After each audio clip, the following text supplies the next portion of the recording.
جزاك الله خير بارك الله فيك الحمد لله رب العالمين والصلاة والسلام على رسوله الأمين وعلى آله وصحبه أجمعين. يقول المؤلف رحمه الله تعالى: عظم خلق جبريل عليه السلام. عن مسروق قال: كنت متكئا عند عائشة فقالت: يا أبا عائشة، ثلاث من تكلم بواحدة منهن فقد أعظم على الله الفرية. قلت: ما هن؟ قال: من زعم أن محمدا صلى الله عليه وسلم رأى ربه فقد أعظم على الله الفرية. قال: وكنت متكئا فجلست فقلت: يا أم المؤمنين انظريني ولا تعجليني، ألم يقل الله عز وجل: ولقد رآه بالأفق المبين، وقال: ولقد رآه نزلة أخرى، فقالت إلى آخر ما ذكر، وسيأتي الكلام على البقية إن شاء الله تبارك وتعالى. L'imam Muslim rahimahullah nous rapporte dans son sahih, selon Masrouq, selon Aïcha radiyallahu anha, un récit dans lequel elle a dit trois choses. Si une d'entre elles est prononcée par quelqu'un, faqad a'zama 'ala Allah al-firya, c'est un mensonge immense, c'est un mensonge énorme. Qala wa ma hunna ya Rasulallah. Regardez, la sunna du prophète sallallahu alayhi wa sallam a été appliquée dans la façon de transmettre l'information. Aïcha radiyallahu anha, elle n'a pas donné l'information directement. Elle a fait ce qu'on appelle le tashwiq. Le tashwiq, c'est le fait d'attirer l'attention de l'interlocuteur. Et il y a plusieurs façons de faire. Une des façons de faire que vous avez dans la sunna du prophète sallallahu alayhi wa sallam, jazakallahu khairan, une des façons que vous avez de faire, c'est de citer un nombre concernant une information. Buni al-Islam ala khams. Là, toi, tu as ton attention qui est attirée. Tu veux savoir quelles sont ces choses-là. Ijtanibu sab'a al-mubiqat. Écartez-vous des 7 péchés destructeurs. Et ainsi de suite. Et une des façons de faire, c'est de poser la question. De poser la question. Et là, Aïcha radiyallahu anha, c'est ce qu'elle a fait. Donc elle a dit une des trois choses. Si elle est dite par une personne, faqad a'zama 'ala Allah al-firya. C'est un mensonge énorme concernant Allah subhanahu wa ta'ala. La première, c'est concernant le fait que Muhammad sallallahu alayhi wa sallam aurait vu Allah. Donc elle dit, radiyallahu anha, que non seulement le prophète n'a pas vu Allah, mais en plus de ça, celui qui ose dire que le Muhammad sallallahu alayhi wa sallam a vu Allah, faqad a'zama 'ala Allah al-firya. Il a dit une chose énorme, un mensonge énorme. Dans l'autre version, quand elle a entendu quelqu'un dire ça, elle a dit laqad qaffa sha'ri mimma qult. Elle a dit mes cheveux se sont dressés de ce que tu viens concernant la chose que tu viens de dire. Yani que Muhammad sallallahu alayhi wa sallam aurait vu Allah. Donc, est-ce que Muhammad sallallahu alayhi wa sallam a vu Allah ou non? On va se mettre d'accord sur un point avant de traiter le sujet.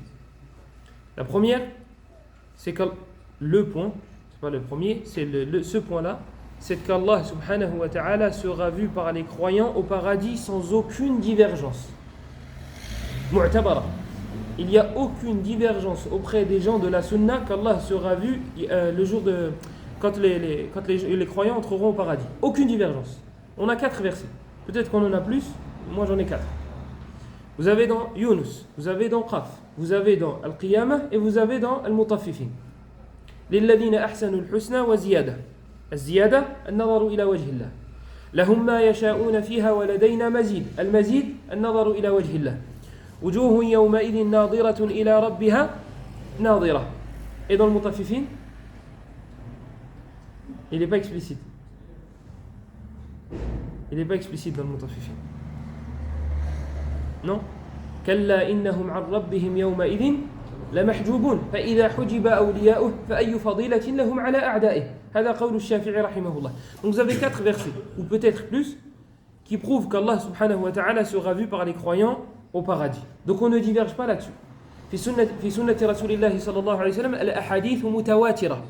جاء في الصحيحين من حديث أبي هريرة أن النبي صلى الله عليه وسلم قال: هل تضارون في الشمس ليس دونها سحاب؟ قالوا لا يا رسول الله ليس دونها سحاب. Le soleil, en arabe, c'est féminin. En français, c'est masculin. La lune, en français, c'est féminin. En arabe, c'est masculin. Donc ça fait l'inverse. C'est pour ça que Cheikh Addoud, rahimahullah, un Mauritanien, il disait que la langue française, la langue française, adou, l'urat al-arabiyya, c'est l'ennemi de la langue arabe. Parce qu'elle met au féminin ce qu'eux ils mettent au masculin, et inversement. Et pourquoi je vous ai dit ça? Parce que c'est technique quand vous citez le hadith de dire dunaha et dunahu, alors qu'en en français, dans votre langue natale, c'est l'inverse. Donc vous avez tendance, on a tendance à s'en mêler.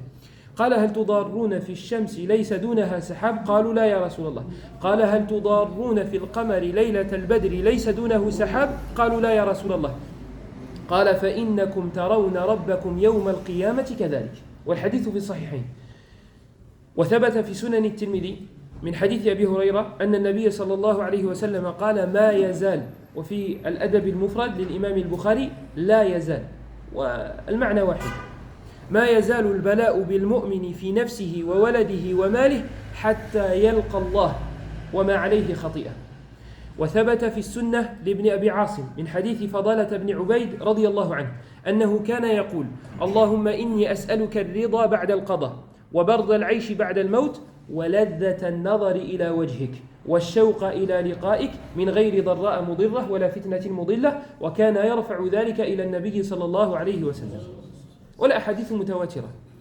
Donc on a 4 versets et dans la sunna du prophète sallallahu alayhi wa sallam on a plusieurs ahadith. Mutawatir, ça veut dire qu'on n'arrive pas à les dénombrer, on n'arrive pas à les compter, c'est ça le mutawatir. Khabarun lahu turuqun bila adad, c'est une information dont on n'arrive pas à compter les rapporteurs. On a le hadith dans le Bukhari et Muslim selon Abu Huraira radiyallahu anhu, dans lequel le prophète sallallahu alayhi wa sallam a été questionné est-ce que hal nara rabbana yawm al-qiyamah, est-ce que nous verrons notre Seigneur le jour de la résurrection? Le prophète sallallahu alayhi wa sallam a répondu est-ce que vous avez du mal à regarder le soleil lorsqu'il n'y a pas de brume, lorsqu'il n'y a pas de nuages? Qalu la, il a dit non.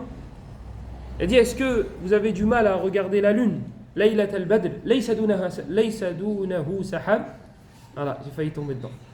Est-ce que vous avez du mal à regarder la lune laylat al-badr lorsqu'il n'y a pas de nuages? Ils ont dit non.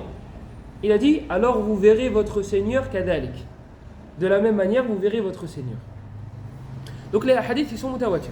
On a plein de hadiths et des versets qui nous prouvent qu'Allah subhanahu wa ta'ala pourra être vu par les croyants. Le sujet de ce hadith là, c'est est-ce que Muhammad sallallahu alayhi wa sallam a vu Allah fi dunya, ici-bas. Donc ça n'a rien à voir avec le fait de pouvoir le voir dans l'au-delà ou non. Aïcha radiyallahu anha, elle a dit non. Et dans l'autre version, elle a dit laqad qaffa sha'ri mimma qult. Elle a dit mes cheveux se sont dressés par rapport à ce que tu viens de dire, l'énormité face à l'énormité que tu viens de prononcer. Yani Muhammad n'a pas vu Allah. Mais Ibn Abbas radiyallahu anhuma, il n'est pas du même avis. Ibn Khuzayma, il rapporte dans son Sahih, dans son Kitab Tawhid, et Ibn Abi Asim, encore une fois, dans Sunnah, il rapporte. Selon Qatada, selon Ikrimah, selon Ibn Abbas, radiyallahu anhuma, dans le récit dans lequel Ibn Abbas a dit, puisqu'il est authentique, أتعجبون أن تكون الخلة لإبراهيم والكلام لموسى والرؤية لمحمد صلى الله عليه وسلم. Donc Ibn Abbas, qu'est-ce qu'il a dit? Il a dit vous êtes étonné du fait que Muhammad sallallahu alayhi wa sallam puisse voir son Seigneur. Ibrahim, on lui a donné le khulla, ce qui traduit par ami intime, ce qui veut rien dire. Ami intime, ça fait. Vous avez compris, c'est de l'autre côté. Al-khulla, c'est le plus haut degré d'amour. C'est ça le khalil. Le plus haut degré d'amour, c'est le khalil. Donc ami intime, c'est. Voilà, on connaît ami intime, mais c'est pour quelque chose d'autre. Donc le plus haut degré d'amour, on va dire khalil. Et bien Ibrahim alayhi salam, il a atteint ce degré-là auprès d'Allah. Il dit est-ce que vous êtes étonné que Muhammad sallallahu alayhi wa sallam puisse voir son Seigneur alors qu'Ibrahim il a eu le khulla et Moussa alayhi salam il a eu le privilège de pouvoir parler avec Allah. Donc chacun a eu un privilège énorme. Donc en quoi ce serait étonnant que Muhammad sallallahu alayhi wa sallam puisse voir son Seigneur? Et Allah il nous a dit dans le Coran qu'il a mis certains prophètes au-dessus d'autres, certains messagers pour être plus précis. C'est quoi le verset? Dans le Baqara à la fin. Allah il a mis certains messagers au-dessus d'autres. تلك الرسل فضلنا بعضهم على بعض منهم من كلم الله ورفع بعضهم درجات. Donc il y a des prophètes qui ont eu certains privilèges que d'autres n'ont pas eu. Donc en quoi ce serait étonnant que Muhammad sallallahu alayhi wa sallam puisse voir Allah? Ça c'est le récit d'Ibn Abbas radiyallahu anhu. Et on a déjà dit que pour comprendre une parole, il n'y a pas mieux que le fait de chercher si l'auteur lui-même, la propre personne, est-ce qu'elle a dit autre chose ou pas concernant ce sujet-là? Est-ce qu'elle a une parole qui vient compléter celle-ci? On avait donné l'exemple avec le Coran, avec le tafsir de Shanqiti, rahimahullah, Adwa al-Bayan. Shanqiti, il explique le Coran avec le Coran. Quoi de mieux? Qui de mieux pour expliquer la parole d'Allah qu'Allah? Il t'explique le Coran avec le Coran. Il te ramène un verset dans une sourate qui est tout à la fin, il va te l'expliquer avec une sourate qui est tout au début. Par exemple, il y a personne de mieux placé qu'Allah pour expliquer sa propre parole. Muhammad sallallahu alayhi wa sallam. Lorsque vous voulez comprendre un hadith, vous réunissez les différentes versions de ce hadith-là. Et bien on va faire la même chose avec Ibn Abbas. Ibn Abbas, radiyallahu anhuma, il avait plusieurs élèves.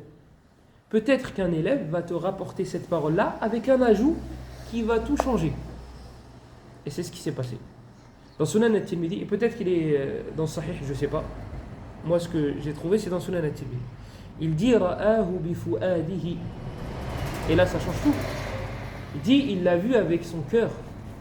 Ibn Abbas, il dit que Muhammad sallallahu alayhi wa sallam a vu Allah avec son cœur, pas avec ses yeux. Et là, ça change tout. Pourquoi ça change tout? Ça veut dire que la parole de Aïcha et la parole d'Ibn Abbas ne se contredisent pas.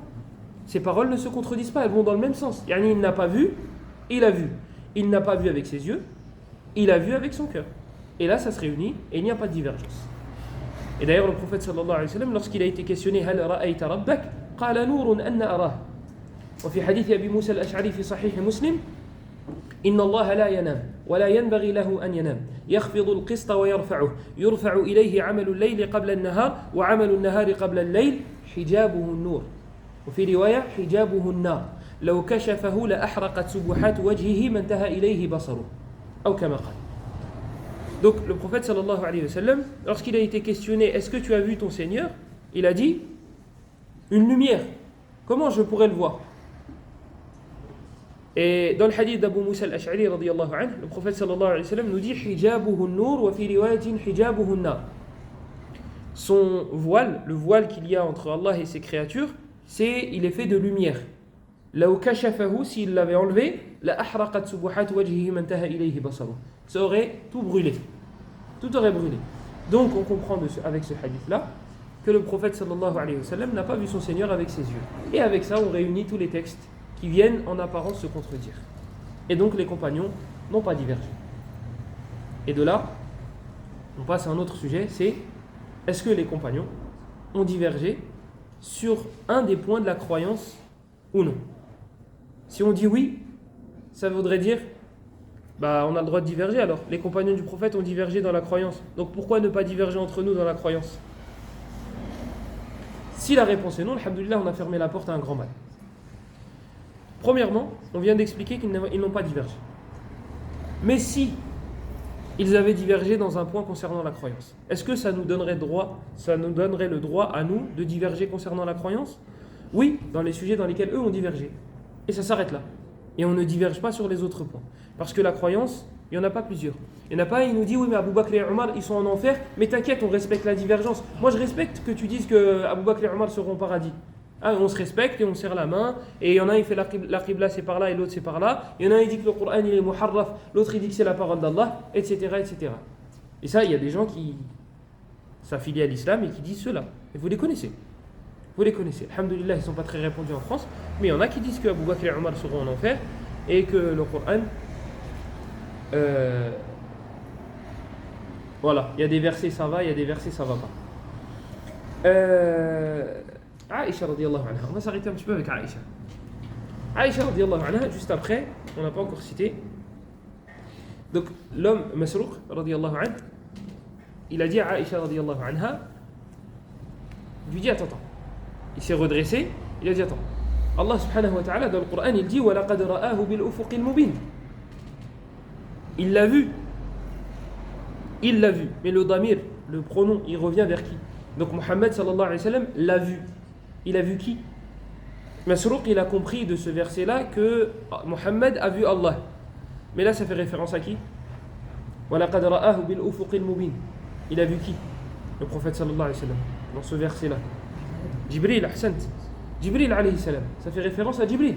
Et Aïcha radiyallahu anha, juste après, elle le dit. Elle a dit je suis la première personne à avoir questionné le prophète sallallahu alayhi wa sallam concernant ce verset-là. et il a dit c'est Jibril, alayhi salam. Donc c'est Jibril qui est voulu dans ce verset. Regardez le réflexe qu'ils ont. Citer un verset. Ils ont un réflexe, c'est le Coran. لأنه كتاب نور وكتاب هدى والنور تستضيء به تستضيء بالنور وتهتدي بهذا الكتاب إن هذا القرآن يهدي للتي هي أقوم كتاب أنزلناه إليك لتخرج الناس من الظلمات لتخرج يعني بسبب هذا القرآن لتخرج الناس من الظلمات إلى النور من ظلمات الكفر والشرك والبدع والجهل إلى نور الإيمان والعلم وفي الأعراف كتاب أنزل إليك فلا يكون في صدرك حرج منه لتنذر به يعني بالقرآن. Donc c'est un livre avec lequel on va éclairer notre chemin. Lorsqu'on veut avancer, c'est du Coran, c'est à partir du Coran qu'on va tirer notre guidée et notre lumière. Et c'est le réflexe qu'ils avaient. Aïcha radiyallahu anha, elle a cité quelque chose. Masrouq, il avait un verset qui contredisait ce que Aïcha disait, en apparence. Donc il citait le verset. C'est ce à quoi il se cramponnait. Aïcha radiyallahu anha, elle a cité un verset pour dire que Muhammad sallallahu alayhi wa sallam n'a pas vu Allah. Sauf que ce verset-là ne va pas... Yani c'est pas un bon ici de lèvres, on va dire ça comme ça. لا تدركه الأبصار وهو يدرك الأبصار. هي استدلت بهذا الحديث للدلالة على أن محمدا صلى الله عليه وسلم لم يرى ربه. ولكن الله سبحانه وتعالى في هذه الآية لم يذكر النظر. لا تدركه الأبصار. الإدراك ليس النظر. الإدراك الإحاطة. وهذا منفي حتى في الجنة. لا تدركه الأبصار يعني ربنا سبحانه وتعالى لا تدركه الأبصار حتى في الجنة. فهذه الآية لا تدل على ما كانت تريد لا تدل على ما ذهبت إليه أن محمدا صلى الله عليه وسلم لم يرى ربه. Elle a cité un verset pour prouver que Muhammad sallallahu alayhi wa sallam n'a pas vu Allah. Sauf que ce verset-là, Allah subhanahu wa ta'ala dedans il dit لا تدركه الأبصار. Allah subhanahu wa ta'ala n'est pas touché par l'absar. Sauf que le terme qui a été utilisé ici, c'est pas le fait de voir, c'est l'idrak. Et l'idrak, c'est le fait de cerner une chose. Et ça, on l'avait dit précédemment. Allah, on ne le cerne pas. Donc oui, Allah, on ne le cerne pas et on ne le cernera pas. Donc on ne va pas se servir de ce verset-là pour dire qu'Allah subhanahu wa ta'ala ne peut pas être vu. Non, Allah ne peut pas être cerné. Toi, tu vois la lune. Mais tu vois tous les côtés de la lune? Non. Donc tu n'as pas cerné la lune. Tu as vu une partie de la lune. Tu as vu la lune, mais tu n'as pas cerné la lune. Le soleil. Tu as vu le soleil, mais tu ne cernes pas. Quand tu as quelqu'un qui est gros, tu le vois, mais tu ne le cernes pas. Il y a des côtés cachés. Et Aïcha radiyallahu anha, elle avait cette habitude de contredire les compagnons du prophète sallallahu alayhi wa sallam. Et elle pouvait se le permettre. Parce que c'est quelqu'un qui est quali. Ce n'est pas n'importe qui. On ne va pas ouvrir la porte, on va dire, ah mais t'as vu, Aïcha elle l'a fait. Oui, sois comme Aïcha et après tu feras comme Aïcha. Fais comme elle, sois comme elle et après tu feras comme elle. Et parmi les exemples qu'il y a, quand le prophète sallallahu alayhi wa sallam a dit qu'il y a certaines choses qui coupent la salat. Et parmi les choses, il y a quoi? Il y a des choses, si elles passent devant toi, elles coupent ta salat. Elles coupent ta salat, il y a deux façons d'interpréter. Soit elle la rend caduque, soit ça annule la récompense. Il y a plusieurs éléments qui annulent ta salat. Il y a quoi par exemple? Le chien noir, le kalb al-aswad. Et la femme. Voilà, la femme qui a ses menstrues, une femme adulte. Aïcha radiyallahu anha, elle entend ça.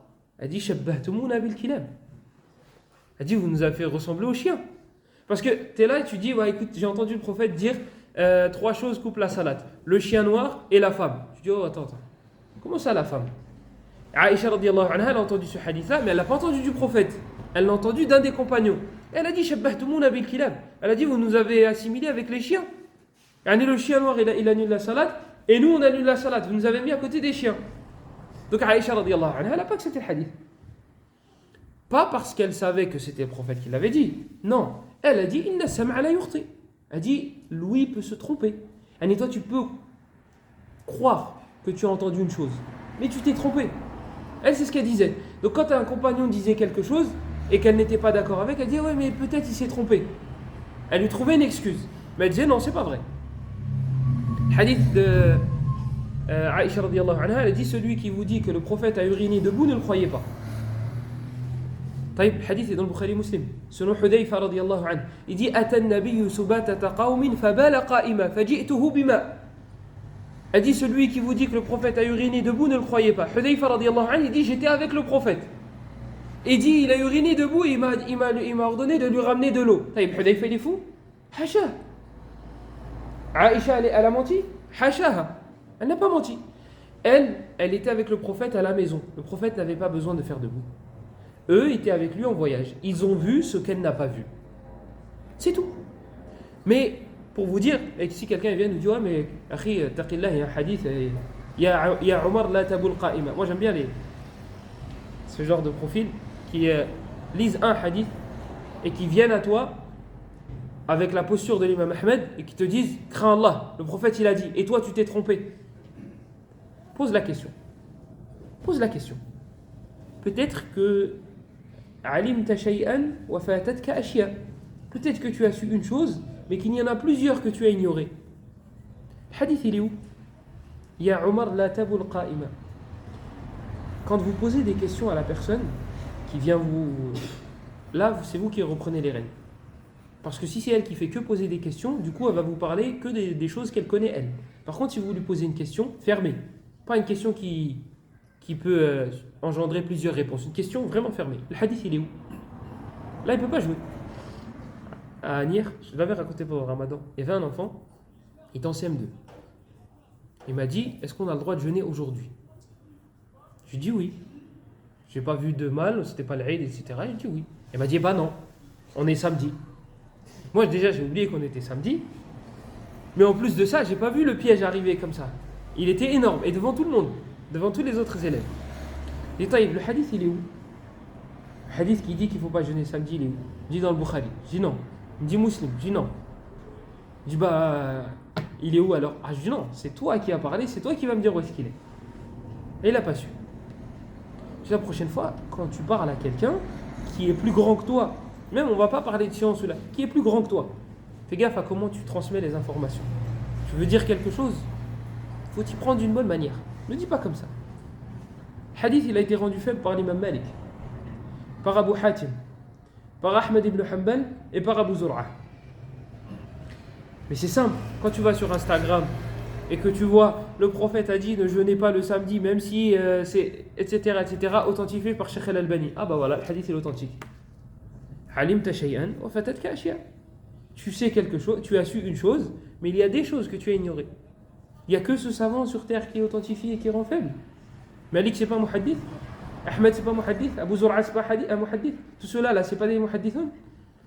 Donc vous avez aujourd'hui cette façon apparente de prendre les textes. Ah bah t'as vu le hadith il est authentique, crains Allah, tu préfères suivre un savant ou la sunna du prophète? Ah non, la sunna du prophète. C'est vrai que les savants ils suivent pas la sunna du prophète. Il n'y a que toi et ta jama'a. Bref, Aïcha radiyallahu anha, elle prenait Inkar Aïcha, Ya Omar la tabul qa'ima. Si quelqu'un vient nous dit, oh mais regarde, le prophète sallallahu alayhi wa sallam il a dit Ya Omar la tabul qa'ima. La personne a dit le hadith et elle te le rapporte. T'as vu, regarde. Et s'il y a un niveau au-dessus, il te fait le takhrij. Rapporté par Ibn Majah. Selon Abdullah ibn Omar, selon Omar ibn Khattab. Il a pris la moitié de la chaîne, le quart de la chaîne de transmission. Mais bon, c'est facile, c'est Abdullah ibn Omar selon son père. Taïb, ce hadith, il est où? Il est rapporté par Ibn Majah. Et dans sa chaîne de transmission, il y a Abdel Karim ibn Abil Mukhariq. Et ce rapporteur-là, selon l'unanimité des savants, il y a Ijma', il est faible. Abdel Karim ibn Abil Mukhariq, il est faible. Je vais prendre ce hadith-là et je vais laisser le hadith de Hudayfa qui est dans le Bukhari Muslim. C'est logique? Donc Aïcha radiyallahu anha, elle avait cette habitude-là. Et je voulais donner un exemple qui est un peu plus long, mais je l'ai laissé à la fin justement parce qu'il est un peu plus long. Et s'il est plus long, comme il est plus long, si je l'avais cité en premier, j'aurais oublié tous les autres exemples. Donc je le cite à la fin. Hadith Omar radiyallahu anhu. أن النبي صلى الله عليه وسلم قال إن الميت لا يعذب بما نيح عليه. بما نيح عليه يعني النياحة. Lamentation. الحديث في الصحيحين. عائشة رضي الله عنها أنكرت هذا الحديث. أنكرت عائشة هذا الحديث كيف يعذب وهو لم يفعل شيئا واستدلت بآية من سورة الإسراء ولا تزر وازرة وزر أخرى وكذلك إن السمع لا يخطئ هي لا تكذب عمر رضي الله عنه لكن تقول لعله أخطأ في السمع فتعتذر له ولكن هذا الحديث رواه عمر وابنه وهو عبد الله وابنته وهي حفصة وصهيب والمغيرة وأبو موسى الأشعري السمع يخطئ نعم لكن 6 fois Aïcha radiallahu anha elle a rejeté un autre hadith. Il y a un savant qui a écrit un livre sur tous les hadiths que Aïcha a rejetés. Mais elle n'a pas rejeté des paroles du prophète. Elle a rejeté des paroles des compagnons, pensant que c'était eux qui s'étaient trompés. Parce que si elle sait que le prophète a dit et elle rejette, là c'est grave. Elle ne faisait pas ça, radiallahu anha. Elle disait, comme je l'ai dit tout à l'heure, peut-être il s'est trompé, peut-être il a mal entendu. Omar radiallahu anhu, il rapporte que le prophète sallallahu alayhi wa sallam a dit que le mort est châtié par rapport aux lamentations de ses proches. Aïcha a entendu ce hadith-là, elle a entendu que Omar avait rapporté ce hadith-là, elle a dit non, c'est pas vrai. Le mort n'est pas châtié à cause des lamentations. C'est pas vrai. Ok, mais c'est Omar qui le rapporte. Oui, ben peut-être qu'il s'est trompé, il a mal entendu. Ok, sauf que ce hadith-là, Omar il le rapporte. Abdullah ibn Omar il le rapporte. Hafsa, sa fille, elle le rapporte. Al-Mughira ibn Shu'ba il le rapporte. Abu Musa al-Ash'ari il le rapporte. Et Suhayb il le rapporte.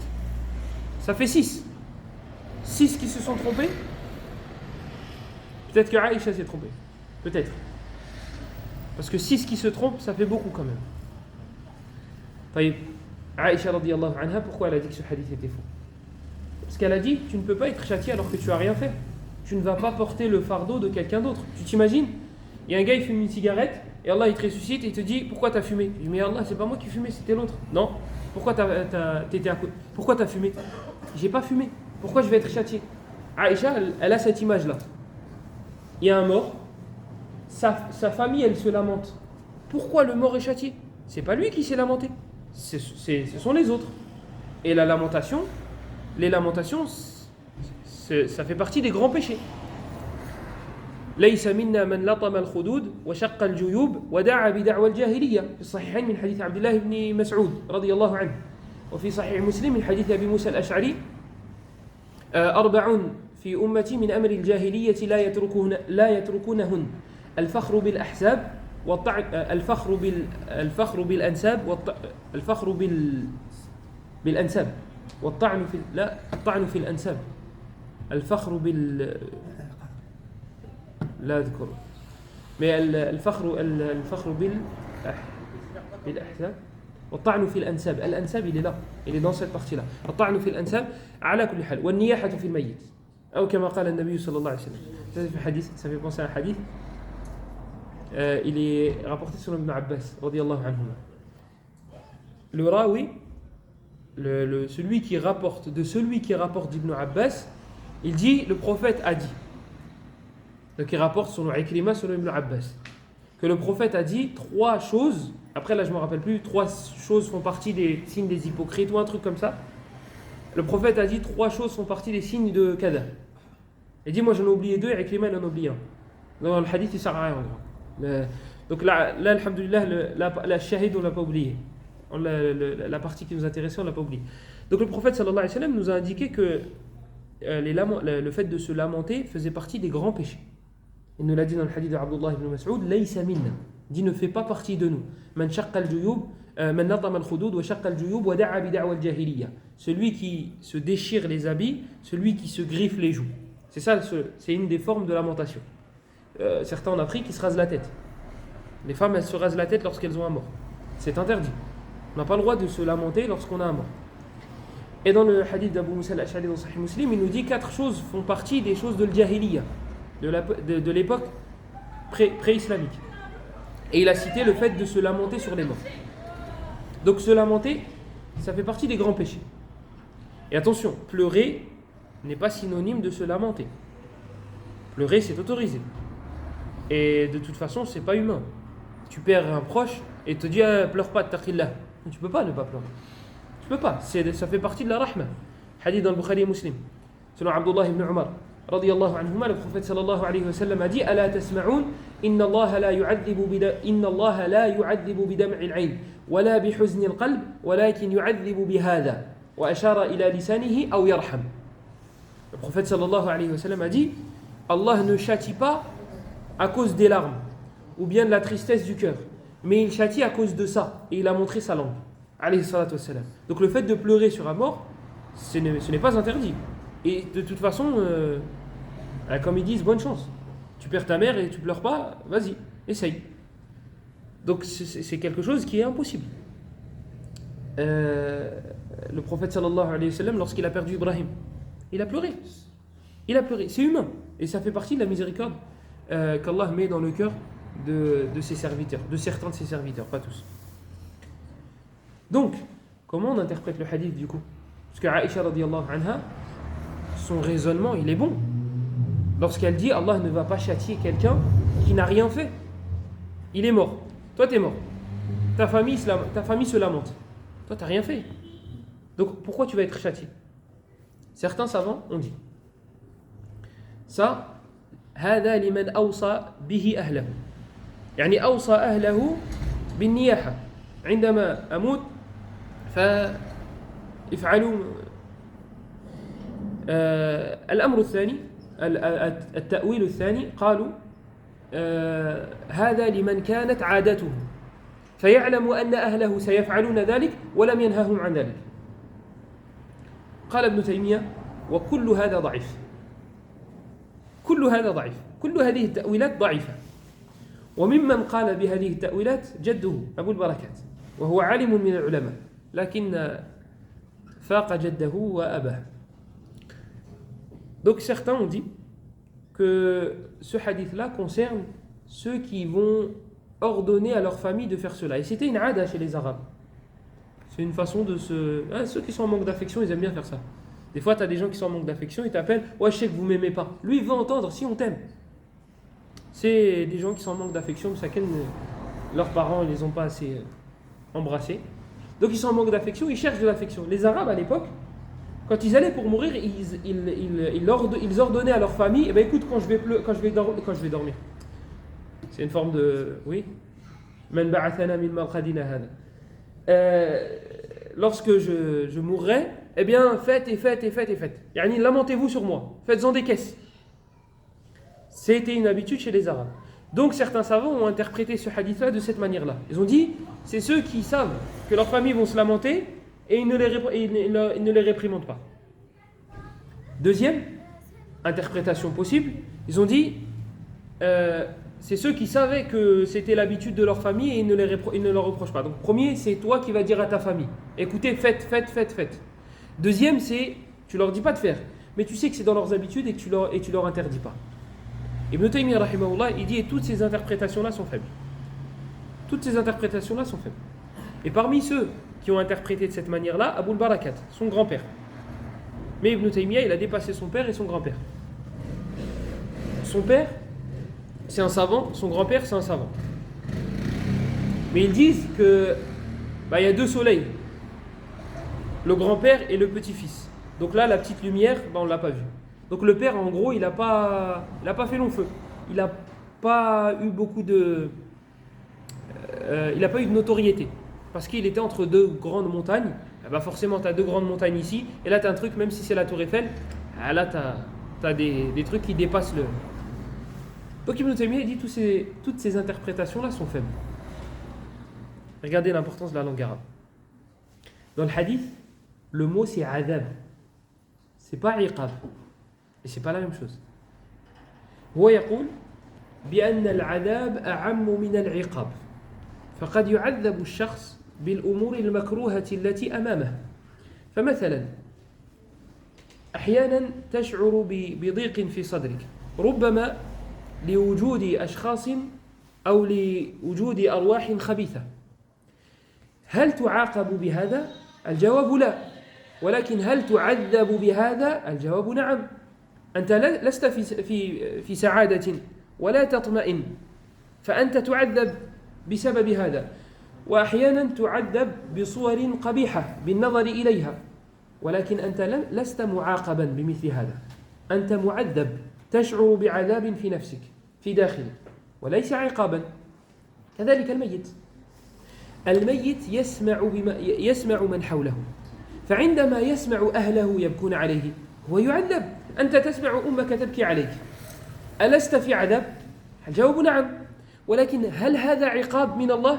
الجواب لا فالمنفي هو العقاب وأما المثبت فهو العذاب تعذب عندما تسمع أمك تبكي مثلا وهذا هو التأويل الصحيح لهذا الحديث.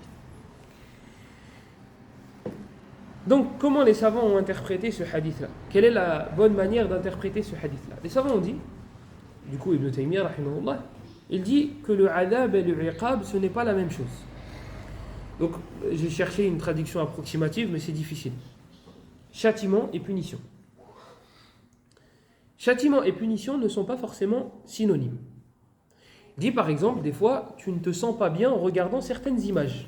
Tu ne te sens pas bien. Tu vas regarder une photo, je ne sais pas moi, d'un enfant, en phase terminale d'un cancer. Toi, tu vas ressentir des choses négatives à l'intérieur de toi s'il te reste un peu de rahma dans ton cœur. Tu vas ressentir quelque chose de négatif. Mais ce ressenti-là, c'est un châtiment, ce n'est pas une punition.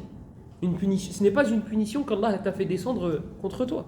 C'est un châtiment que tu ressens. C'est un sentiment de malaise. On va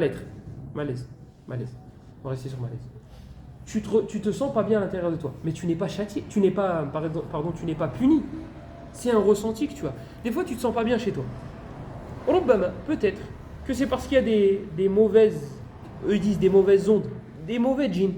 Peut-être qu'il y a des démons qui sont présents dans la pièce et qui font en sorte que tu ne te sentes pas bien. Et après avoir récité du Coran, subhanallah, tu te sens bien. Taïb, tu n'es pas puni, mais tu te sens pas bien. Donc tu es châtié. Revenons aux morts. Dans le hadith que Aïcha radiyallahu anha n'a pas accepté. Le prophète nous dit que le mort est châtié, naam, à cause des pleurs de sa famille. À cause des lamentations. À cause des lamentations de sa famille. Il n'est pas puni. Il est châtié. Comment ça se fait? La réponse, c'est que le mort entend ce qui est autour de lui. D'ailleurs, subhanallah al-azim, ils ont trouvé que le cerveau réagissait après la mort. Il réagit comme quand on lui parle. Vous savez, quand on parle à quelqu'un, il y a des zones sur le cerveau qui réagissent. Il y a des zones qui réagissent. Eh bien, le mort, lorsqu'il vient de mourir, ils ont trouvé que le cerveau réagissait de la même manière que lorsqu'il était vivant, lorsqu'il entend parler autour de lui. Mais nous, on le savait. Ça vient, je ne vais même pas dire confirmé. C'est pour ceux qui ont la foi faible. On leur donne ça. Mais nous, on n'en a pas besoin. نحن نصدق محمدا صلى الله عليه وسلم حتى لو أثبتوا أو زعموا أن محمدا صلى الله عليه وسلم كذب في هذا أو في ذاك. نحن نصدق محمدا صلى الله عليه وسلم ولا نصدق علمه. Nous, on le savait. Pourquoi? Parce que le prophète sallallahu alayhi wa sallam nous a dit que le mort, lorsqu'il est enterré, il entend les pas de ceux qui l'ont enterré. Donc le mort entend. Et il nous a dit, alayhi salatu wa sallam, après une bataille, il a parlé à des mécréants qui étaient morts. Umar radiyallahu anhu, il a dit, tu parles à des djifs, tu parles à des gens qui n'ont plus d'âme. Ils sont morts. Le prophète sallallahu alayhi wa sallam, il a dit, walladhi nafsi biyadih, fawallahi ما أنتم بأسمع لما أقول منهم ولكن لا يقدرون أن يجيبوا. Il dit Wallah, vous ne m'entendez pas plus qu'eux. Mais ils ne peuvent pas répondre. Ils ne peuvent pas répondre. Donc ça ne sert à rien de les invoquer ou de leur demander. Et ils n'entendent pas tout partout. C'est pas je vais dialoguer avec mon grand-père ce soir, il est enterré en Algérie et moi je suis dans ma chambre. Non. On n'ouvre pas cette porte. Donc ils entendent. Le prophète sallallahu alayhi wa sallam, il nous l'a dit. Taïb. Il y a quelqu'un qui est mort. Imaginons, on ne va pas prendre des membres de notre famille, on va les laisser tous vivants et on va mourir nous. On va se tuer nous-mêmes. Imaginez-vous, vous êtes mort. Et vous entendez vos proches pleurer. Alaysa hada adaban? N'est-ce pas un châtiment? Vous n'êtes pas en train de ressentir quelque chose de négatif? Bien sûr que si. Eh bien, c'est ça que le prophète sallallahu alayhi wa sallam a voulu dire dans le hadith de Omar: Innal mayyita la yu'addabu bima niha alayhi. La yu'aqab, walakin yu'addab. يعذب بهذه الطريقة يعني يسمع أهله يبكون عليه وهذا لا تستريح به إلا إذا كنت مجنونا. Donc le sens du hadith du prophète sallallahu alayhi wa sallam, c'est le fait d'entendre ses proches pleurer sur soi, c'est un châtiment. Ça ne veut pas dire qu'un ange il va venir et il va te frapper parce que tes proches pleurent sur toi. Et Aïcha radiyallahu anha avait compris ce hadith-là de cette manière-là. Et ce n'était pas la bonne façon de comprendre. Et d'ailleurs, elle a dit en fait ça parle des kuffars. Elle a dit ça là, le hadith, il parle des kuffars. Donc en gros, Omar peut-être il a confondu. Mais non, parce que les kuffars aussi, Allah il est juste avec eux. Il ne va pas les châtier pour quelque chose qu'ils n'ont pas fait. Donc eux aussi, en vrai, ils obéissent à la règle. Allah il ne va pas les châtier à cause de leur famille. Non. Donc le hadith ne peut pas être interprété de cette manière. Est-ce qu'il y a quelque chose d'autre? Non, c'est bon. قال رحمه الله قالت ومن زعم أن رسول الله صلى الله عليه وسلم كتم شيئا من كتاب الله فقد أعظم على الله الفرية. الله تعالى يقول يا أيها الرسول بلغ ما أنزل إليك من ربك وإن لم تفعل فما بلغت رسالته. La deuxième chose, le deuxième élément, celui qui prétend que Muhammad sallallahu alayhi wa sallam a caché quelque chose concernant le livre d'Allah, concernant la religion d'Allah, aura dit quelque chose d'énorme, aura dit un mensonge énorme. Et ça nous permet de répondre à ceux qui disent il y a des bonnes bid'ah et des bonnes innovations. Te dis, moi je vais faire une adoration que Muhammad n'a pas faite. Moi je vais la faire. Et tu lui dis, mais est-ce que c'est bien de faire ça? Il te dit, bien sûr, c'est une adoration. Il ne va pas te dire c'est un mal, sinon il ne va pas le faire. Si tu lui dis, le prophète, il l'a fait, il va te dire, non, mais c'est un bien. Ok. Donc il y a plusieurs possibilités. Première possibilité, tu as trouvé un bien que Muhammad n'a pas trouvé. Il va te dire, non, hasha. Deuxième possibilité, Muhammad, il le savait. Et il ne l'a pas fait, et il n'a pas ordonné sa communauté de le faire. Il va te dire, hasha. Taïb, alors pourquoi tu le fais? Non, mais c'est un bien. Si c'est un bien et que le prophète ne l'a pas fait et que c'est en rapport avec sa religion, il n'y a pas 10 000 solutions. Soit il l'a caché à sa communauté, et ça, Aïcha radiyallahu anha, elle a dit faqad a'zama 'ala Allah al-firya. C'est quelque chose d'énorme. Comment le prophète sallallahu alayhi wa sallam, il savait quelque chose qui était bien et il n'a pas ordonné sa communauté? Ahmed ibn Abi Du'ad. C'est qui Ahmed ibn Abi Du'ad? C'est celui qui a convaincu le gouverneur que le Coran était créé à l'époque de l'imam Ahmed. Vous voyez, il y a certains ils disent oui, les savants du palais, oui, les savants ils sont proches des gouverneurs, c'est des vendus. Oui, le problème c'est que si tu mets pas un savant à côté du gouverneur, tu vas mettre un shaitan à côté d'un gouverneur et il va se passer ce que vous voyez. Il va lui dire fais. Son démon il va lui dire déjà de faire des choses. Son œuf, il va lui dire de faire des choses, et en plus de ça, tu lui mets quelqu'un qui va lui ordonner de faire des mauvaises choses. Donc oui, il faut des savants qui soient proches des gouverneurs, pas des vendus, pas qui vont dire sami'na wa ata'na, sami'na wa ata'na. Oh là là. Sami'na wa ata'na. Pas des gens qui vont dire à chaque fois oui c'est halal, le gouverneur il a dit que c'était halal, oui c'est haram parce que le gouverneur. Non, on parle pas de ça. Mais des savants proches du gouverneur. Et vous avez Malik rahimahullah. Malik était proche du gouverneur. Il était proche du gouverneur. Il y en a d'autres qui n'acceptaient pas ça. Sufyan al-Thawri considérait ceux qui s'approchaient du gouverneur comme des vendus. Et d'ailleurs, ils ont voulu le gouverneur a voulu le mettre à côté de lui. Il s'est sauvé. Il est parti du pays. Il s'est caché. Et le gouverneur, il a dit, je vais te mettre à côté de moi, tahkumu bi shar'illah. Il dit, je vais te mettre à côté de moi, Sufyan al-Thawri, et tu vas juger avec la loi d'Allah. Il a dit non. Il a dit, laisse-moi réfléchir. Il est parti et il s'est sauvé. Il est parti dans un autre pays. Et les gens ils lui ont dit, mais pourquoi tu réagis comme ça? Il a dit oui, c'est ce qu'ils disent. Il y a une expression en arabe. At'im al-batn tastahi al-ayn. Remplis le ventre et l'œil aura honte. En gros, tu me donnes de l'argent, tu me donnes à boire, tu me donnes à manger. Si je vois un mal de ta part, je dis vas-y, t'inquiète. il a pas fait exprès. Il a un ta'wil. Et il y a certains savants qui ont dit. Sufyan al-Thawri, il avait peur de ça. Il lui donne, il va voir du munkar. Khir, Inch'Allah, t'inquiète, je vais lui parler. Il avait peur de ça, donc il s'est sauvé. Et quand il s'est sauvé, il s'est caché. Et il était dans un pays qu'il ne connaissait pas.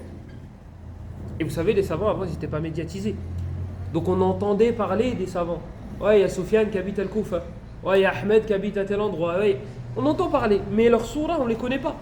On ne connaît pas leurs images. Même jusqu'à maintenant, il y a certains savants, tu le vois dans la rue, tu te dis, ouais, c'est un miskin.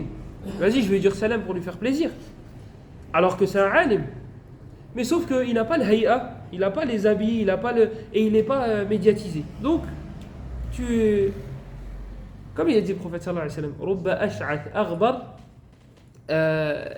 لو حلف على الله لو أقسم على الله لا أبره. Peut-être que quelqu'un qui va être quelqu'un à qui vous ne prêtez pas attention, il a les cheveux en l'air, il est mal habillé, etc. لو أقسم على الله لا أبره. S'il jure qu'Allah va faire quelque chose, Allah il le fera. Allah il le ferait. Si.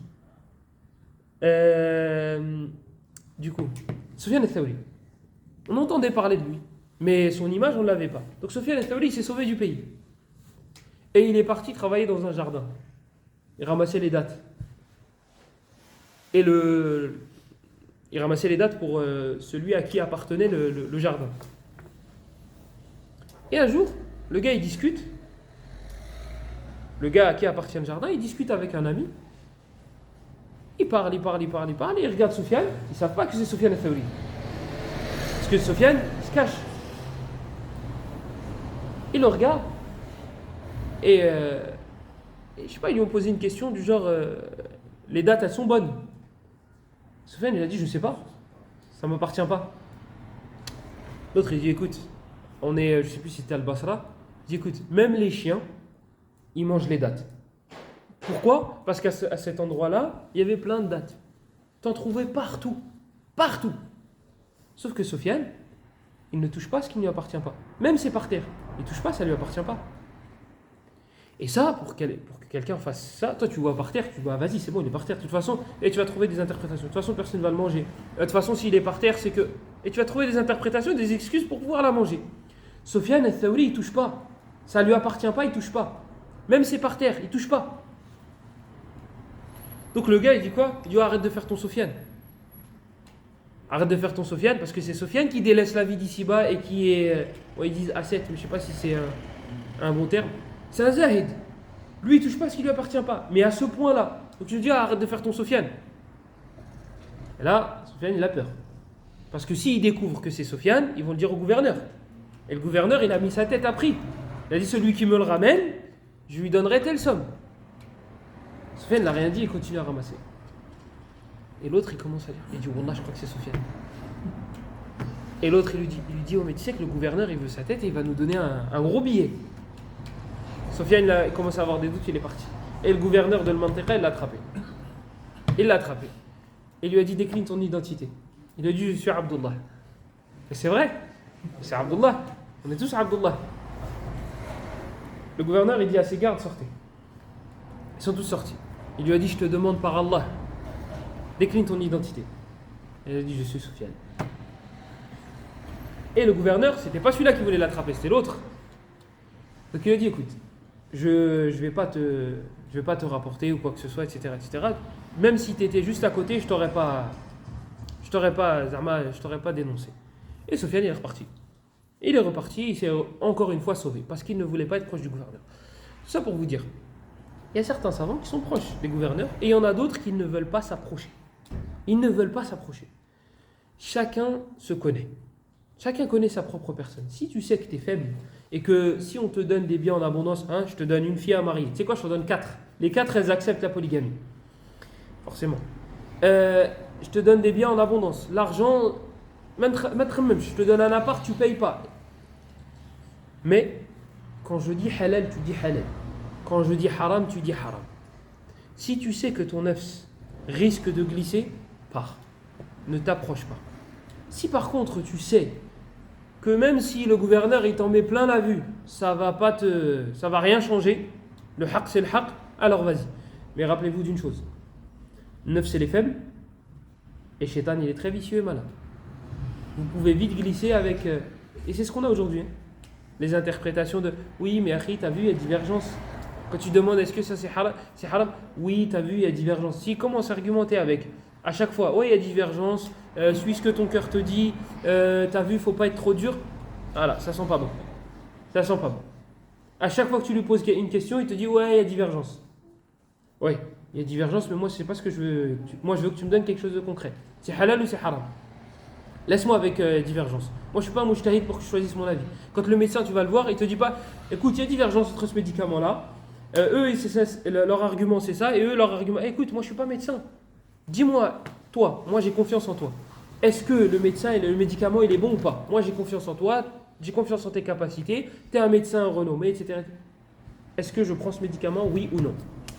Oui, bismillah. Non, je le jette. Toi, en tant que personne qui répond aux questions, tu as une amana à transmettre. Si on vient te voir et on te dit est-ce que c'est halal ou c'est haram, ne me dis pas bah écoute, il y en a qui disent c'est halal, il y en a qui disent c'est haram, et tu t'arrêtes là.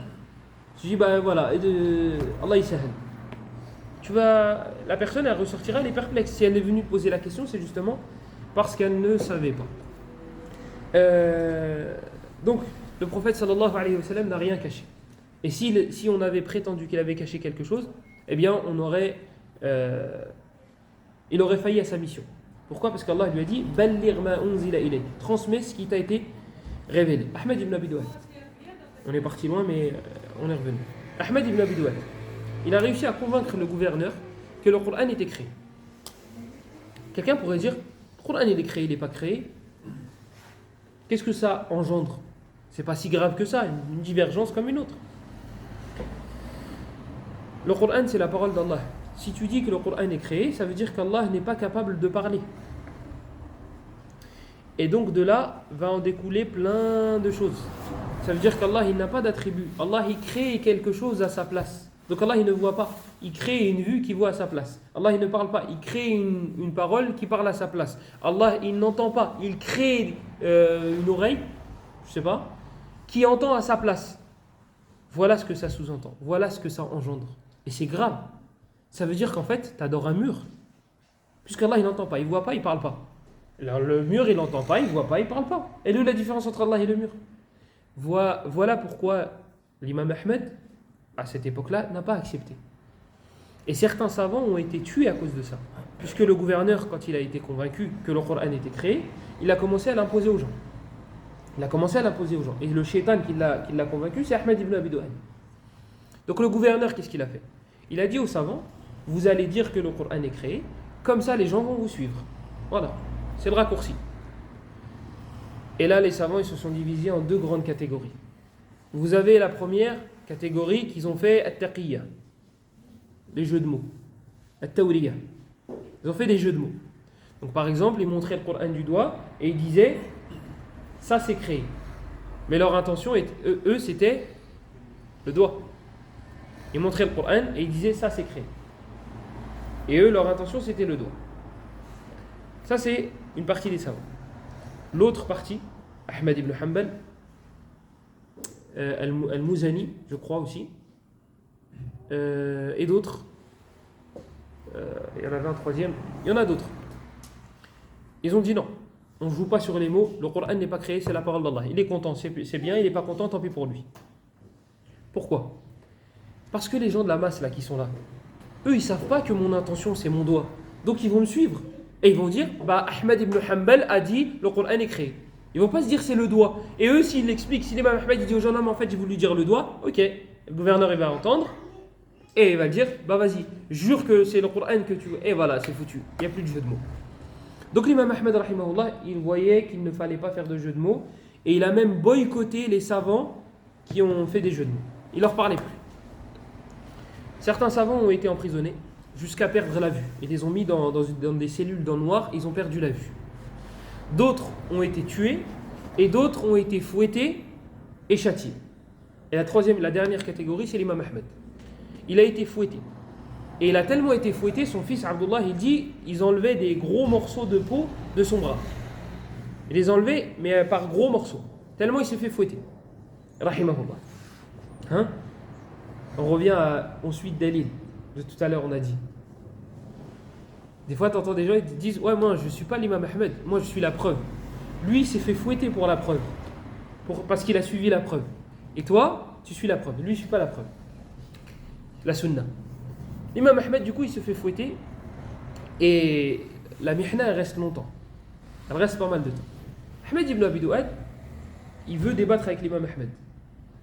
Et regardez l'imam Ahmed, comment il a réagi. Ils sont face au gouverneur. Et Ahmed ibn Abi Douad, il dit à Ahmed ibn Hanbal, il dit: Nadirni. Il dit: débat avec moi. L'imam Ahmed ne le regarde même pas. Il ne le regarde même pas. Le gouverneur, il dit: réponds lui. Il lui dit: Laysa min ahli al-ilmi hatta ukallimahu. Il dit: il ne fait pas partie des gens de science pour que je puisse lui parler. Regardez, c'est ça ta'zimul ilm, c'est ça d'immensifier la science. Ne la donne pas à n'importe qui. Ne débat pas avec n'importe qui. C'est lui donner de l'importance. Tu es en train de lui donner de l'importance. Ahmed ibn Hanbal, le savant de la sunna, à côté d'Ahmed ibn Abi Douad, le savant de l'égarement, tu veux les mettre à côté et tu veux qu'il lui donne de l'importance. Regardez les acteurs connus, les rappeurs connus, les influenceurs connus. Il y a un gars, il sort, il a 2 abonnés. Il va clasher un gars qui a 6 millions d'abonnés. Vous croyez que le gars qui a 6 millions d'abonnés va lui répondre? S'il lui répond, il va lui donner de l'importance.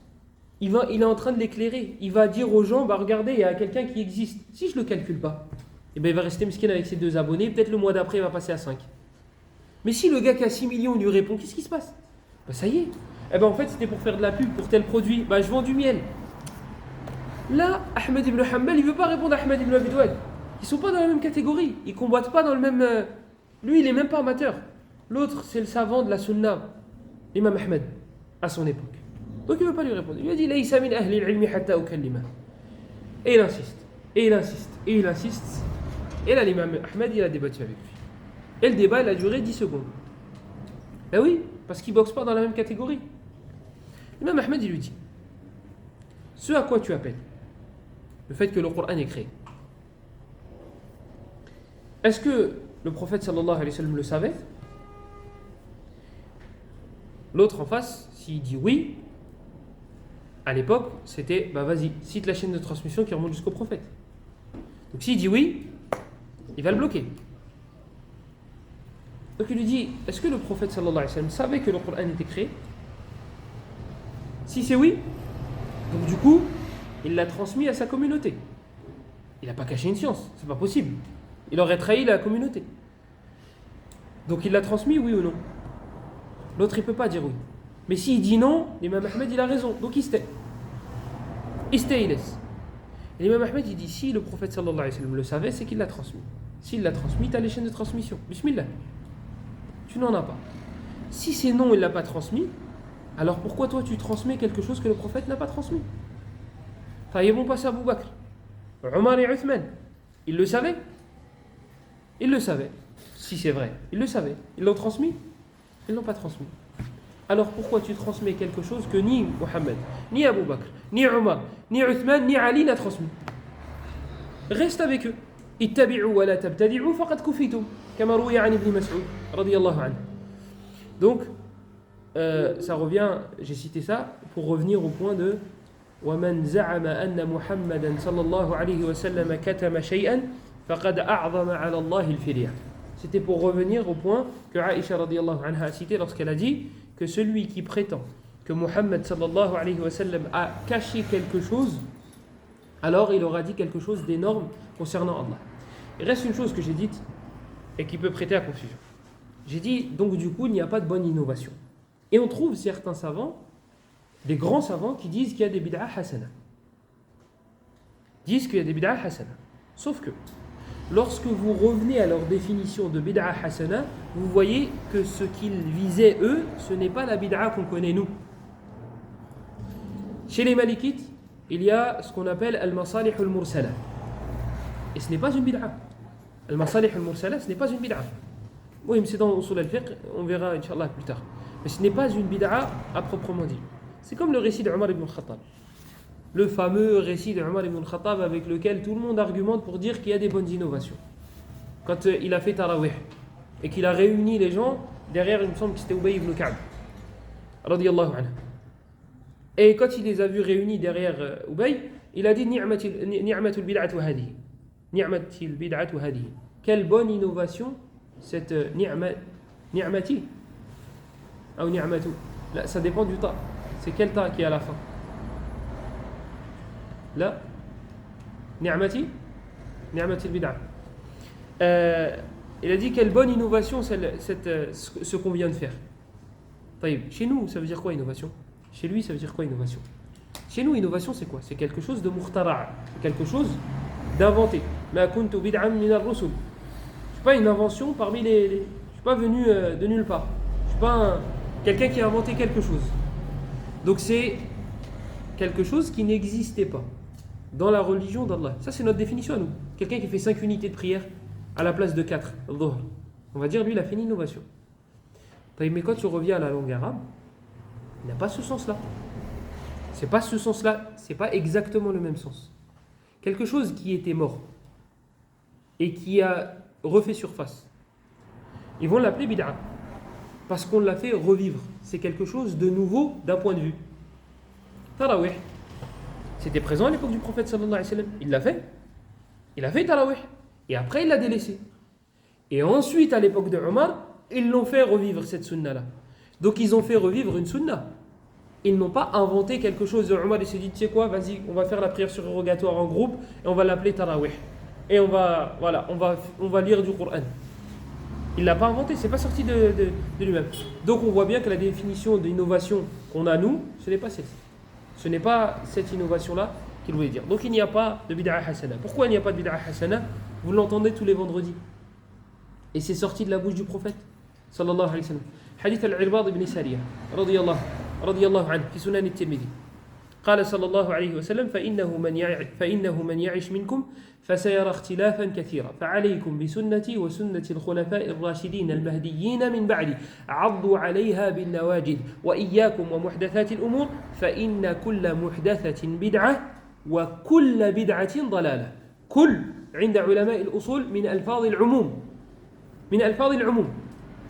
Il dit alayhi salatu wassalam, toute innovation est égarement.